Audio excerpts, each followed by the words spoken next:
Jimmy, we'll probably pull you in here. You live? Yeah, we're live. What's up, guys? Josh from Blackout, of course. We are at a very famous race location, Daytona International Speedway. So we made it to the Keys a couple of days ago. Yesterday we played around a little bit in South Florida, and today we're working our way back up the coast and heading back towards Pennsylvania. So we figured what better place to stop than Daytona. Of course, we are all obsessed with cars, pretty much everybody on this trip, and yeah, we're having a good time. So guys, any questions at all about our trip, please shoot us a comment and we will answer that for you.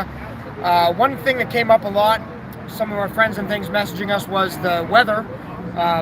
We were supposed to basically get hit by a hurricane. It was a tropical storm that was supposed to turn into a hurricane, and it was supposed to hit the Keys pretty hard, and we didn't really get hit by that. There was some flooding in Miami, some flooding in the Keys a little bit when we got down there, but nothing crazy, and I don't think anything really got hit too bad. So Jimmy's piloting the GTO, the GOAT, having a good time. Here he comes. So still undefeated, by the way. I'll be a back-to-back champ. I'll be to the Keys and back, and I'll win everything. You can't see it. My turbos kick in, and it's game over. So some people might end up seeing a video where we all started, all three of us, and we kind of let them off the line. Can you explain what happened there? You don't want to touch. You don't want to touch that car first and second gear. It's too much boost, and you're going to shoot off the road. So that's just unprofessional. That's third and fourth gear. Let's have fun. He's right. Somebody said, take the Palm Coast exit when you're heading up 95, stop by the house. Matt Facemeyer. Face! We're going to be right by you? We might have to do that. That's pretty awesome. What about, explain the windshield incident? Yeah, so one of the things that just happened, on the way here on 95, we were cruising pretty fast, and something smacked into my windshield. It was too fast, I didn't even know what it was. It literally felt like a rock. It sounded like a gunshot. Justin said he's pretty sure it was a bird. He was right behind me. But I thought for sure it would have broken the windshield. I have Clearplex on here, so you can see like from here to here is a massive scuff, like a scratch thing. It didn't break anything. I don't know if that's due to the Clearplex or if it just wasn't hard enough or big enough to break the windshield, but definitely scared us. So I'm thankful that I have Clearplex on there for sure. The cars are filthy. I don't know. This car hides dirt really well, I'm learning, but if you look, like, draw a line on it, it's pretty ridiculously black. So I'm really excited to get these wheels cleaned up and get the paint cleaned up too. So there was a message on the back of the GTO. Let's see if it's still there. Yeah.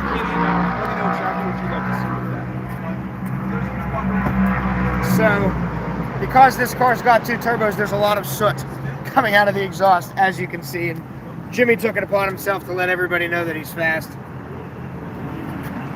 If you haven't seen this yet, previous owner, the GOAT. And it sticks by that. So, of course, the nickname for the GTO is the GOAT, so it fits. Face said he's 20 minutes away.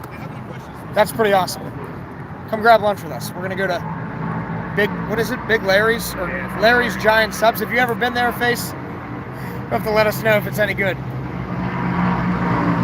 We wanted to do a ride-along here at Daytona. You can hear cars driving around the track. I did a ride-along here a couple of years ago, and it was freaking awesome. But they're not here this weekend, I guess, doing this week. They're going to be here this weekend doing ride-alongs. So we kind of got gypped out of that. Guess we should have planned better. Should we go talk with Justin? Yeah. So over here, we're going to sneak up on Justin. He's doing his own live video now. We're going to swap cars probably after lunch, so I'm not sure when I'm going to be driving. Justin might drive mine a little bit. The girls might jump in the C8 together and drive that. Might teach Renee to drive a stick better in the GT4. I don't know. Luke, you've never driven a stick, have you? I've not, no. Today could be the day in the GTO, in the GOAT. Nah, I don't know about that. We might have to teach Luke to drive stick in the GTO. Also, Justin doesn't believe that I can get a C8 to do a burnout or a donut. Apparently that's a thing with these cars. Even if you turn the traction control off and all that stuff, it still won't do a burnout or a donut. That's a challenge to me. I may not be able to pull it off, but we're definitely going to try at some point today. questions about how the C8's been rolled out? I am impressed with the amount of luggage space that the Porsche has. It's really big. It's got room in the front and the back.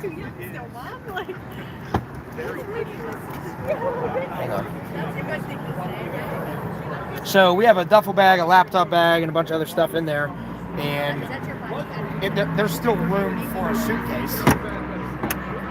And in the back, it's like a bonus trunk. That one's literally almost as big as probably the GTO trunk. In the back, we've got space for another duffel bag and then some. And honestly, even if you had more, you could probably stack some stuff up there on top of the motor, but then it would be annoying to look out your rear view.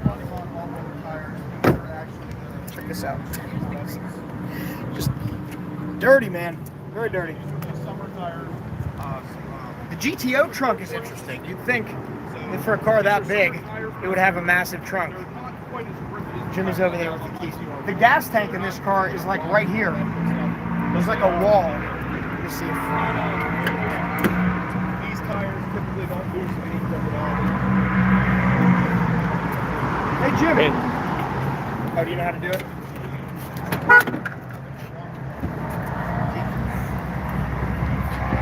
Thanks, John.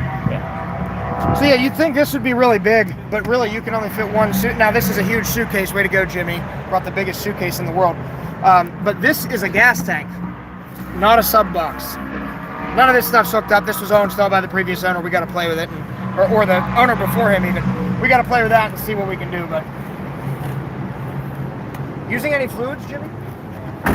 A little bit of oil.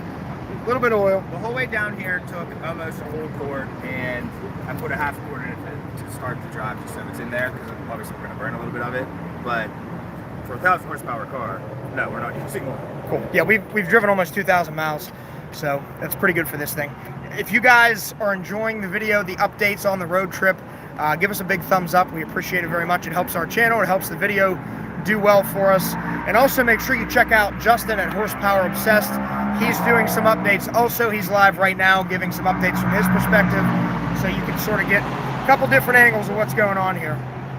And as bad as it's going to hurt me, this awesome car will be for sale when we get back, after we paint, correct, and ceramic coat it. So if you're looking for a fun 1,000 horsepower car that you can literally drive to Daytona, to the Keys and back non-stop, it'd be a pretty cool car to buy. We hope we make it back. We're making it back. It's the GOAT. It is the GOAT.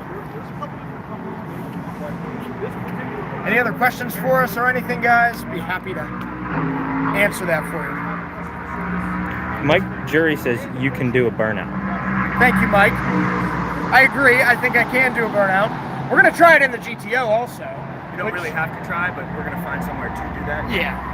I don't think it's going to be tough. It will be, because the car doesn't make a whole lot of power. It doesn't feel like it until you're in boost, so it'll be weird to... Until the boost kicks in. Yeah, smack boost at a stop, basically. Heat, temperature, you're holding solid on the I'm at 177. It's humid, so like it's pretty impressive. Yeah, it's about 90 degrees where we're at right now and very humid, so that's cool. And I'm pulling on like regular people that try to race this and stuff like that. I'm pulling on them like crazy, half throttle. I'm not really trying to beat on the car, and you really don't have to. The second the turbos kick in, it makes you want to let off the gas. Like, it's fast. It's gapping, right? It's gapping people. Are we taking I wish I Justin had the a shirt Gapplebees? that said Gapplebees on it. It'd be pretty cool. Justin promised me one, and I did gap him, so hopefully that's on its way. It's probably already at blackout waiting. Extra large. Thanks, Justin. Justin's AWE exhaust sounds really good. Learned that. Been behind him a little bit. When he gets on the throttle, it is loud. It really opens up. At idle, that exhaust really doesn't sound a whole lot different than the factory system, but when he's on it and it's under load, it sounds awesome. We've got, speaking of exhaust, there's a new mod coming for the GT4 any day. It showed up. We were hoping to have it on for this trip, but it just showed up to the shop yesterday. So the Fab Speed over axle pipes, it eliminates basically an extra muffler, resonator, whatever it is, over top of the axles. And it sounds awesome from what the videos seem like. So we're going to be doing some videos of the install of that and also the difference in sound from stock to the Fab Speed part. They claim you really don't even have to change much if you change that out. The regular muffler is fine. You can open the valves up and get the Fab Speed sound that way. So I think that's about it, guys. We wanted to make sure we were giving you live updates and showing you what's going on. Again, we're going to be making a huge series of this road trip so you can follow us every step of the way. So make sure you subscribe to our channel. Give us a thumbs up. Thank you very much for watching. Check out Justin at Horsepower Obsessed. Give him a subscribe and a thumbs up too. And we'll see you guys in the next update.